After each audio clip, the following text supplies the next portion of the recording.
নমস্কার বন্ধুরা, পলি কিচেনে আপনাদের সকলকে স্বাগত। বন্ধুরা, আজ আমি আপনাদেরকে তৈরি করে দেখাবো পটেটোস বল বা আলুর বল।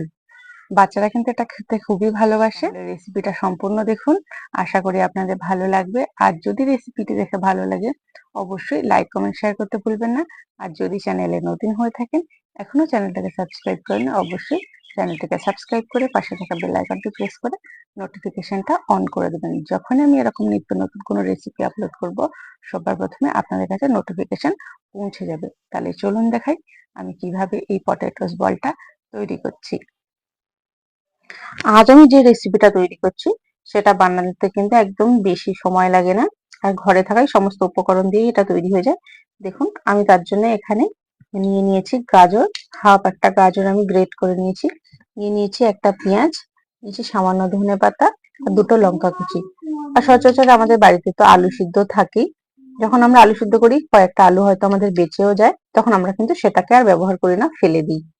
তার জন্য এই আলুটাকে ফেলে না দিয়ে আমি এই আলুটা দিয়ে একটা স্ন্যাক্স তৈরি করব। এই আলুটা কিন্তু গত রাতে সিদ্ধ করে রাখা আলু, সেহেতু ফেলে আমি আর দেইনি, আমি এটা রেখে দিয়েছি। এটা দিয়েই আমি একটা স্ন্যাক্স তৈরি করে নেব। তার জন্য এখানে আমি দুটো ব্রেড নিয়ে নিয়েছি। দেখুন, ব্রেডটাকে আমি হাতের সাহায্যে একটু গুঁড়ো করে নেব। আর আলুটাকেও আমি ম্যাশ করে নেব কিংবা গ্রেটারের সাহায্যে গ্রেট করে নেব। একদম কিন্তু খুব তাড়াতাড়ি এটা তৈরি হয়ে যাবে।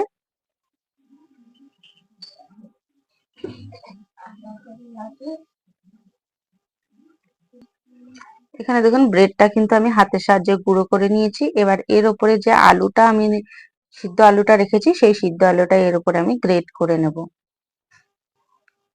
দেখুন, আলুটা কিন্তু আমি সুন্দরভাবে গ্রেট করে নিয়েছি। এবারে আমি এর উপরে দিয়ে দেবো গাজর। আর অবশ্যই গাজরটা দেবেন তখন, যখন দেবেন গাজরটা গ্রেট করার পরে কিন্তু গাজর দিয়ে প্রচুর পরিমাণে জল বেরোয়। আর গাজরটা দেওয়ার সময় কিন্তু গ্রেট করে রাখাই গাজরটা একটু হাত দিয়ে চিপড়ে দিতে হবে, যাতে জলটা বেরিয়ে যায়। জলটা দিলে কিন্তু এটা কিন্তু একটু বেশি জল জলে হয়ে যাবে, তখন আপনাকে আরো ব্রেড এতে ব্যবহার করতে হবে।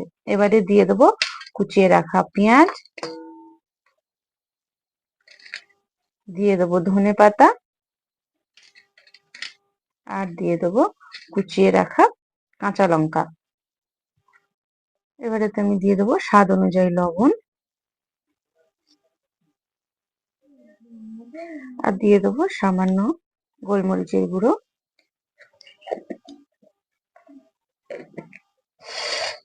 এবার এটাকে হাত দিয়ে ভালোভাবে মিক্সড করে নিতে হবে।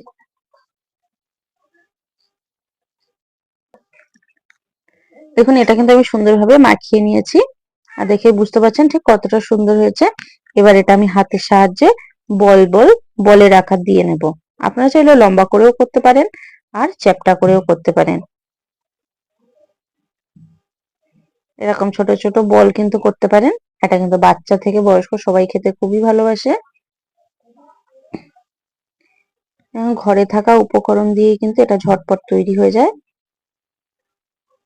আর যখন এটা বাচ্চাদের জন্য করবেন, সামান্য গোলমরিচ দিয়েই করবেন, তখন আর লঙ্কাটা ব্যবহার না করলেও হবে। এখন এইভাবে আমি সমস্তগুলো করে নেব। দেখুন, এখানে কিন্তু সমস্ত পটেটোস বলগুলো তৈরি হয়ে গেছে। আর পটেটোস বলগুলো তৈরি হয়ে যাওয়ার পরে ব্রেড ক্রাম্বস কিংবা সুজির সাথে একটু লাগিয়ে দেবেন সুজি, তাহলে কিন্তু এটা ভাজার পরে কিন্তু একটু ক্রিস্পি ক্রিস্পি ভাব আসবে। আর এই ব্রেড ক্রাম্ব লাগানোর পরই ভাজবেন না, একটু 2 মিনিট মতো রেখে দেবেন। এরপর আমি একটা কড়াইতে তেল গরম করে নেবো। আর তেলটা একদম মিডিয়াম গরম হবে, খুব একদম অতিরিক্ত গরম কিন্তু তেলটা করা যাবে না। এবারে একটা একটা করে সমস্ত পটেটোস বলগুলো আমি এতে দিয়ে দেব। এইভাবে অবশ্যই বাড়িতে তৈরি করবেন, দেখবে বাচ্চা থেকে বয়স্ক সবাই কিন্তু খেতে খুবই পছন্দ করবে। সমস্ত পটেটোস বলগুলো এখানে আমি দিয়ে দেব। আমি একবারই ভেজে নিচ্ছি। এরপরে সমস্ত সাইডগুলো লাল লাল করে ভালোভাবে ভেজে তুলে নিতে হবে।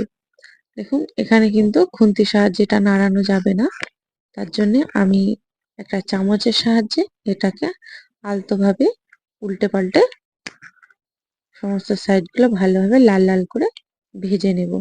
দেখুন এইভাবে চামচ দিয়ে কিন্তু উল্টাতে হবে।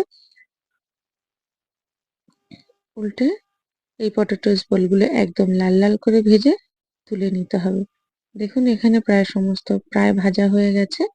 এবারে আমি একটা করে নিয়ে অন্য একটা পাত্রে তুলে নেবো। দেখে বুঝতে পারছেন ঠিক কতটা সুন্দর হয়েছে। এইভাবে অবশ্যই কিন্তু বাড়িতে তৈরি করবেন। আর কেমন হয়েছে আমাকে কমেন্ট করে জানাতে একদমই ভুলবেন না। এখানে সমস্ত ভাজা হয়ে গেছে। এবার আমি একটা পাত্রে তুলে নেব। দেখুন এখানে একটা পাত্রে আমি তুলে নিয়েছি আর আমি এখানে চিলি সসের সাথে পরিবেশন করেছি। আপনারা চাইলে এখানে টমেটো সসের সাথেও পরিবেশন করতে পারেন। এটি খেতে কিন্তু দুর্দান্ত লাগে। তাহলে এইরকম আরো নিত্য নতুন রেসিপি পাওয়ার জন্য বন্ধুরা অবশ্যই আমার চ্যানেলটাকে সাবস্ক্রাইব করে পাশে থাকা বেল আইকনটি প্রেস করে নোটিফিকেশনটা অন করে রাখবেন। যখনই আমি এরকম নিত্য নতুন কোনো রেসিপি আপলোড করব সবার প্রথমে আপনাদের কাছে নোটিফিকেশন পৌঁছে যাবে। আর এটা অবশ্যই বাড়িতে বানানোর অনুরোধ রইল। দেখবেন বাচ্চা থেকে বয়স্ক সবাই কিন্তু খেতে খুবই পছন্দ করবে। চটজলদি ঝটপট একটা দারুণ স্বাদের স্ন্যাক্স। আপনারা যদি পটেটোস বলগুলো আরো একটু ক্রিস্পি করতে চান তাহলে কিন্তু অবশ্যই এটা যখন পটেটোস বলটা তৈরি করবেন তখন কিন্তু একটু কর্নফ্লাওয়ার কিংবা ময়দা দিয়ে দেবেন। দেখবেন আরো টাইট হয়ে যাবে। এখানে এটা আমি একটু নরম দেখেই করেছি, কারণ আমি এখানে কর্নফ্লাওয়ার কিংবা ময়দা ব্যবহার করিনি। আর এটা ঠিক কতটা সুন্দর নরম হয়েছে দেখুন। আমি আপনাদেরকে একটা চামচ দিয়ে কেটে দেখাচ্ছি ঠিক কতটা সুন্দর নরম হয়েছে।